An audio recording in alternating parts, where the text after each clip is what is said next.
umwuga w'igipolisi ngo ni umwuga ujamwo umuntu yatowe n'Imana ngo kuko ngo atari abantu benshi boshobora kwegura abandi nk'uko mu gipolisi babikora. Bikaba rero ivyashikirijwe na Gervais Ndirakobuca, umushikiranganji w'intwaro hagati mu gihugu, umutekano n'iterambere rusangi. Yari mu nama yariko agirisha abaserukira abandi mu gipolisi. Reka rero twumvirize umushikiranganji Gervais Ndirakobuca. Igikorwa dukora si ca bose. Uyu mwuga si umwuga w'abantu bose.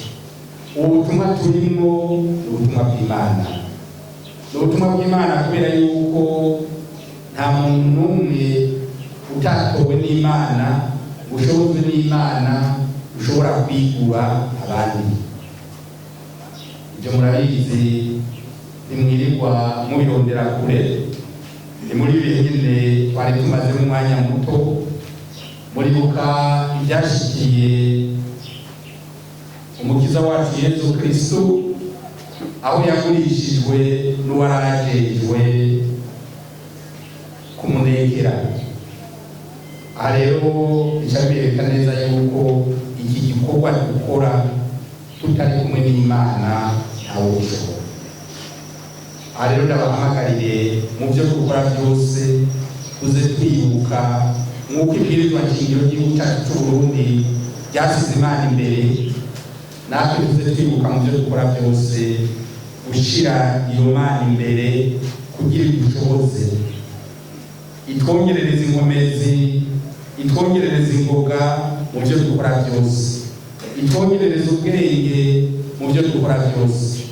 Kuko uyu murimo dukora ni umurimo usaba ubwenge bwinshi, ni umurimo duhura n'ibigeragezo byinshi. Ibyo rero nta muntu n'umwe yobishobora atabishobojwe n'Imana. Ikindi kigira kabiri, iki gikorwa dukora ni igikorwa kidusaba yuko tugikora twese turi kumwe.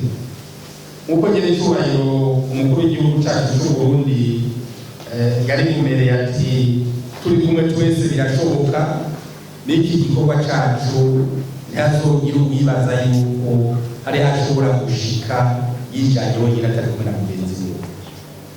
Ikizira kikazirizwa rero muri uyu murimo tujejwe ni uko hagira ibyo wunguranya ukabigira ibyawe. Ico ubonye cyose udatahuye, utabona neza, ukibwira mugenzi wawe kugira tuzuzanye. Mwongera nkabamenyesha yuko umurimo wacu nico ciro cy'igihugu. Iyo ingenzi ijigashika ku kibuga cy'indege, iyo ingenzi ijigashika ku mupaka, kujya kuntu uwujejwe umutekano, uwujejwe kwivuna abansi yakiriye iyo ngenzi acabona igihugu gitonze. Uko mwakiriye acavuga ati ninashikana hari imbere ndabasanga ibintu bitonze neza.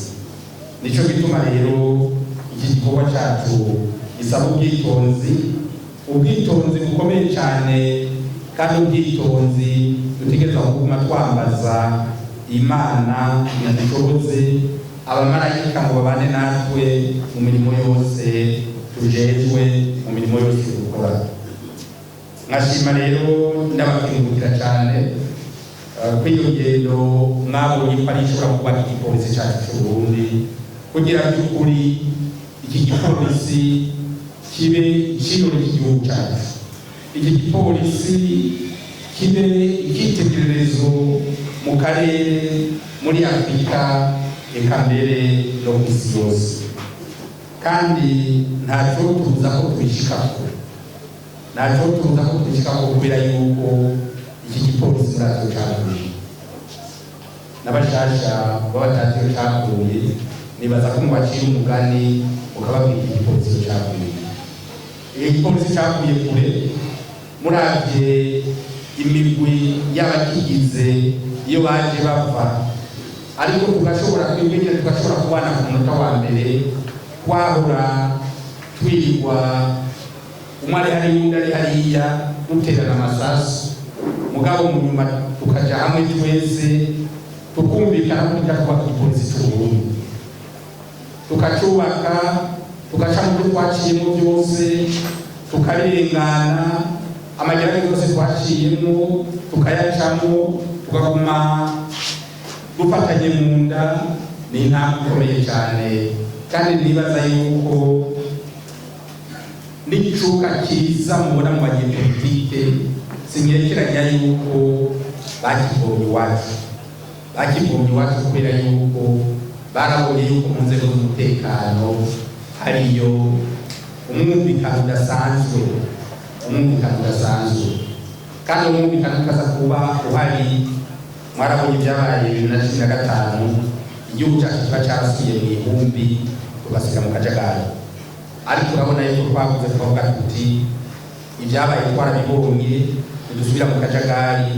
Bifuza igihugu cy'amatara n'ubuki, igihugu cy'umutekano, igihugu kirangwamo demokarasi, igihugu atakajagari kanini. Muti none y'inama mushikiranganje yariko agirisha yari igamije iki? Reka rero n'ubu twumvirize umushikiranganje. Deje kugirisha inama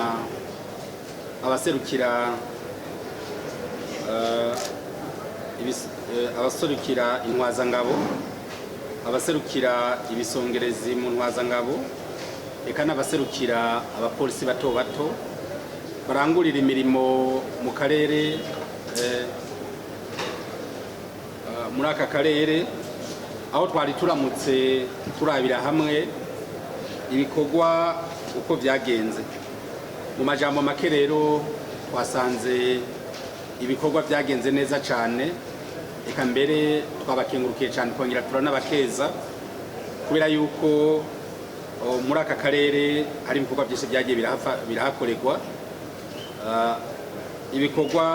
Hari ibikorwa bimwe byagiye birakorwa bitumwe na leta, aho turavuga ibikorwa byo gukuraho inyubako zitari zisunze amategeko, turavuga ibikorwa byo gushiraho urutonde rushasha rwaho ivyuma bimwe bimwe byogarukira. Twaciye hirya no hino turabona yuko ibyo bikorwa muri aka karere babikoze neza cyane, turabakengurukira cyane, twongera tubatera intege no ibikorwa bindi biri imbere. Eka mbere tumaze kubakengurukira nk'uko tubisabwa n'ibwirizwa nshingiro mu ngingo yaryo y'259 aho isaba ko abajejwe inzego z'umutekano bavugana abajejwe inzego z'umutekano ari uburenganzira bwabo bwo kumenya ubuzima bw'igihugu. Twahavuye turanavugana n'ibijanye n'ubuzima bw'igihugu, twavuganye rero ibijanye n'ubuzima bw'igihugu mu bisata byose, haba ibya politiki, haba iby'ubutunzi, haba iby'imibereho, haba iby'igihugu cyimirije. Twabiyaze ko byose kandi nabo twagerageje turahanana ibyumviro nabo nyine ko nabo nyine bari mu gihugu, ibiriko birakorwa mu gihugu barabibona, ibyiza barabibona, aho gukosora hirya no hino naho nyine barahabona, nabo nyine batanze ibyiyumviro nabyo tugiye gukorera. Mu majambo make rero twayaze twumvikana kandi byabanezereye cyane kubona twiyumviriye kugira dusangire na biki kiyago cyane cyane ku bijanye n'ubuzima bw'igihugu. Mu gihe mu gihugu cacu hari intumbero nyinshi ziguma zifatwa, uno munsi tugeze muri bije program, bari bakeneye kumenya mbega muri bije programa hazokogwa iki, leta ibasaba iki. Ariko rero twababwiye neza yuko intumbero ya leta uno munsi ari uko abantu bose baja mu ihinduka, ibyari byaratuboshe tukabivamwo, na cyane cyane ibijanye n'ibiturire, ibijanye na kamwana wa mama, ibijanye no kutubahiriza amategeko. Twahanuranye turavugana ko ibyo bintu byose akwiye kubivamwo, kandi turabereka neza nk'inyamiramabi ko bateza gufata iya mbere kugira abarundi bose baberekwa akarorero keza. Sinkekeranya rero ko inama tugize muri aka karere izobingira akamaro, kandi ko n'ikivi cabo ejo kizokongera kigatera kije imbere, eka mbere n'amahoro n'umutekano navyo bikahatorera akunguko. n'ibyo twayaze mu majambo make. Umurongo y'akarere yavuze ko byatumye amasanganya agabanuka harimo n'uko habaye kugabanya ibyuma bitwara abantu bigarukira. Mu nyuma hari abasabye yuko bimwe bushobora kwigendesha nk'ibidatwara abantu n'ibintu. Rero ico bakivuganye ko abo babisabye bo bagiye kwiga. Ivyo ntacyo twakivuganye ko kuko nticabaraba. Nk'uko mwabikurikiranye ari inama duheruka kugirisha y'abahinga harimwo n'abarongoye igisagara ca Bujumbura. Mwarabonye yuko urutonde baduhaye icyegeranyo baduhaye igikorwa bakoze twasanga igikorwa cakozwe nabi. Twarasabye rero yuko basubira kutugirira ikindi gikorwa aho bazotwereka neza ivyo vyuma bikora bidaca amafaranga mu gisagara cya Bujumbura uko bingana. Aho rero sinza gusubira inyuma, narabivuze igihe twagira inama mu gihe ubwo rusansuma ruzohera abo bantu n'uburenganzira bwabo byuko nabo bazobigendera ko ubwo babigendere ko twamaze kuvyidanifiya tuzi uko bingana. Ico twanze gusa ndiko twasanze abantu bose bace baza kugirisha ubwo rutonde kubera ko twasanze yuko ivyo vyuma byinshi nka byose bikora hati bidakurikije amategeko.